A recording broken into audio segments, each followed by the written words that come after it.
गोजरी ज़बान में अपडेट सुनिए। 31 अक्तूबर 2021 ना लंदन दे सिखां दा अलहदा वतन खालिस्तान के वास्ते शुरू होने वाला रेफरेंडम को 8वां मरहलो आज बरतानिया का शहर लीड्स और लोटन में मुनक्कद हो रही है।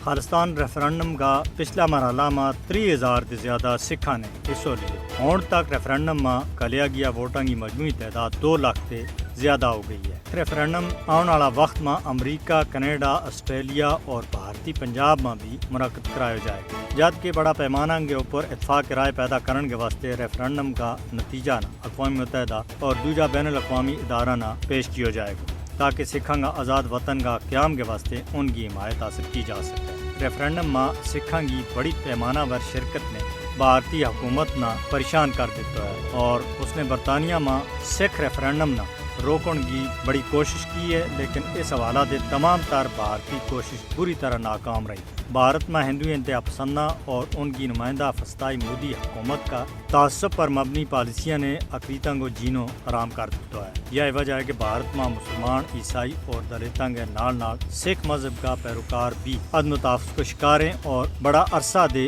एक इस्तिसाली निज़ाम में जिंदगी गुजार रही है।